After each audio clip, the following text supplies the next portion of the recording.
माननीय सदस्यगण, कुछ महत्वपूर्ण नोटिस आए हैं, उस पर कुछ चर्चा विषय उठाने के लिए प्रतिपक्ष के नेता ने आग्रह किया है।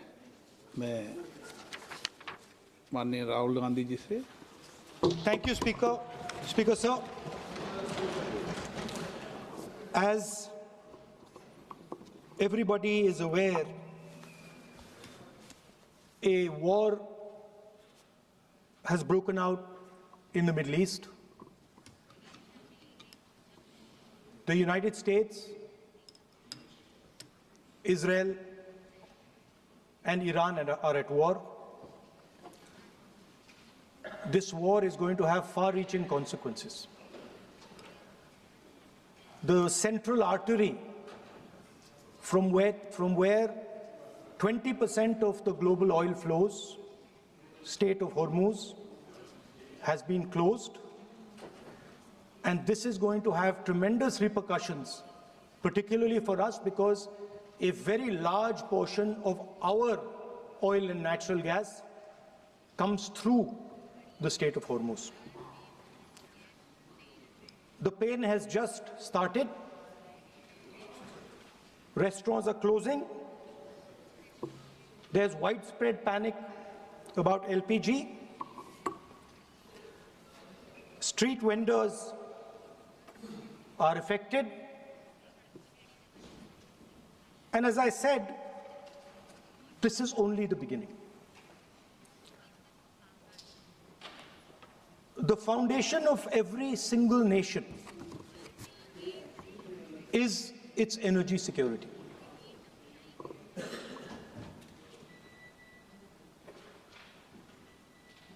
And I do not say this lightly,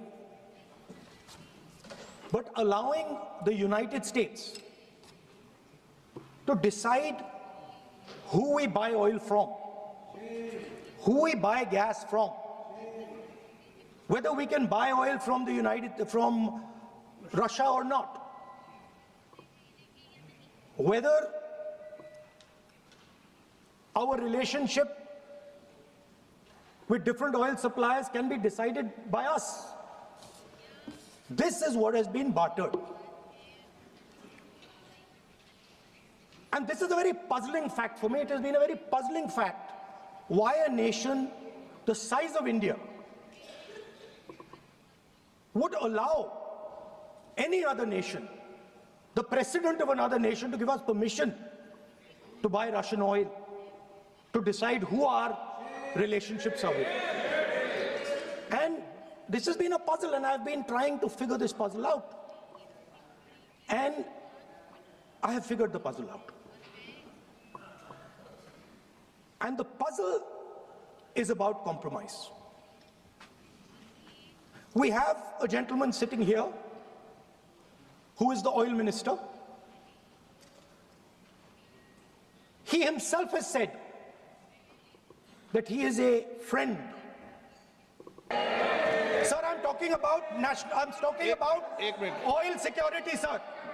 Sir, I'm talking about oil national. I'm talking about economic security, sir.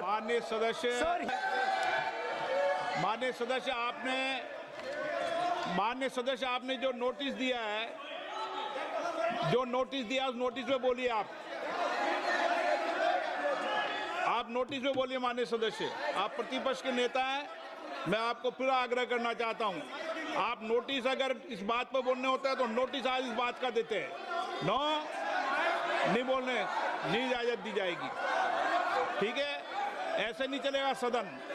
आप अगर नोटिस के अंदर, नोटिस जिस विषय पर आपने नोटिस दिया था, मैंने सुबह भी कहा कि संसद नियम प्रक्रियाओं से चलती है।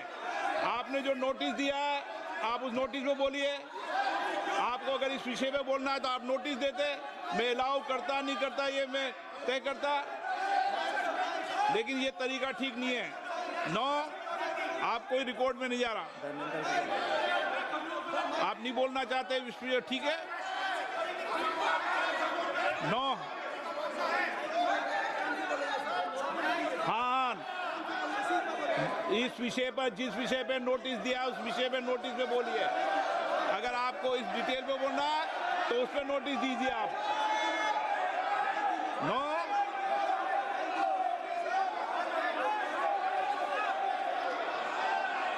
धर्मेंद्र यादव जी, आप बोलना चाहते हैं? सभापति लीडर ऑपोजिशन को सर बोलने दीजिए, बात पूरी हो जाए। लीडर ऑफ अपोजिशन है, पूरी बात हो जाए तो लीडर नियमों ऑपोजिशन से की सर। बोलेंगे, नियम के विपरीत नहीं बोल सकते। एक मिनट जिस विषय पे उन्होंने नोटिस दिया है, नोटिस सदन के पटल पे हैं? उस विषय पर बोले हुए। सभापति जी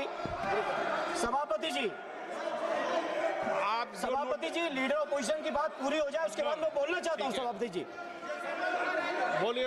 माननीय सदस्यगण, माननीय प्रतिपक्ष के विपक्ष के नेता ने जिस विषय का नोटिस दिया था, देश में गैस की कमी के संबंध में, नोटिस की प्रति मेरे हाथ में है और जिस विषय पर नोटिस दिया था, मैंने उस विषय पर उनको बोलने का अवसर दिया। लेकिन प्रतिपक्ष के जिम्मेदार नेता होने के बाद भी बिना नोटिस के किसी अन्य मुद्दों पर चर्चा करना, ये संसद की प्रक्रियाओं और नियमों के तहत नहीं है। अगर आपको किसी पर आरोप लगाना है तो आप नियम 353 के तहत नोटिस दें। मैं अगर इजाज़त देता हूं तो आप बोलें, लेकिन ये तरीका कि आप नोटिस किस विषय पर देते हो और किस विषय पर मुद्दे पर बोलते हो, ये कोई संसदीय आचरण ठीक नहीं है। मैं फिर आग्रहपूर्वक कह रहा हूं, और इस तरीके से संसद नहीं चलेगी। संसद नियम प्रक्रियाओं चलेगी। मैंने सुबह भी कहा था, आज भी दृढ़ता से कह रहा हूं कि संसद नियम प्रक्रिया से ही चलती है, किसी को भी कोई विशेष अधिकार नहीं है। नहीं वो।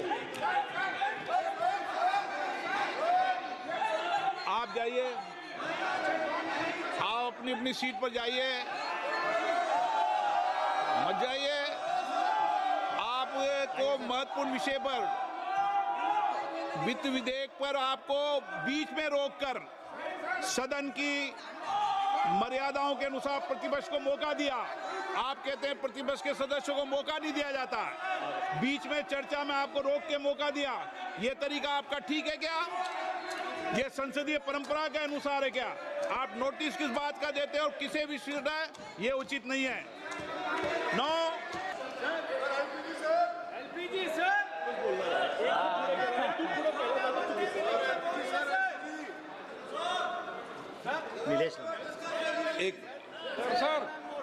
एक मिनट। माननीय सदस्यगण, चांगलं कोण गेला अजून बस ना। मैंने पूर्व में भी आग्रह किया था, फिर आज आग्रह कर रहा हूं।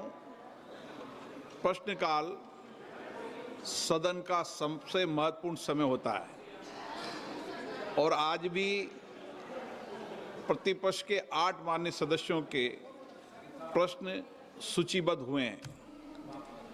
प्रश्नकाल के अंदर जहां देश के मुद्दे, क्षेत्र की समस्याएं उठती है और वहीं सरकार की जवाबदेही भी तय होती है, और इसीलिए मेरा आग्रह आपसे कि आप प्रश्नकाल के अंदर सबको बोलने का अवसर दें। आप कहते हैं कि सदन में बोलने का अवसर दिया जाए, अपनी बात को रखने दिया जाए, और सदन में जो अवसर दिया जाता है, अपनी बात को रखने का समय दिया जाता है, उस समय आप बोलना नहीं चाहते, सदन को गतिरोध करना चाहते हैं, ये संसदीय मर्यादा के अनुरूप है। प्रश्नकाल के बाद आपको कोई विषय उठाना है तो जब उठा सकते हैं, लेकिन अनुदानों की मांगों पर सही कभी विषयों पर जो विषय आते हैं उन पर सबने 8 मेंबर सर आपने वादा किया सर 40 दिन हो गए सर। सदन की मेजों पे चढ़ोगे तो यही कार्रवाई होगी। क्लियर है?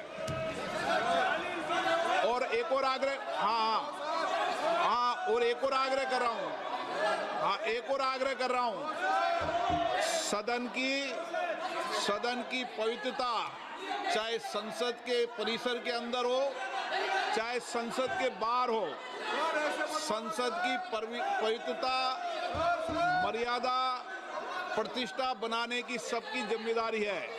और जिस तरीके का आचरण व्यवहार आप कर रहे हैं, सदन की पवित्रता को समाप्त कर रहे हैं। और अगर आप प्रश्नकाल नीचे लाना चाहते हैं, नियोजित गतिरोध पैदा करना चाहते हैं, सदन की कार्रवाई आज 12 बजे तक के लिए स्थगित की जाती है।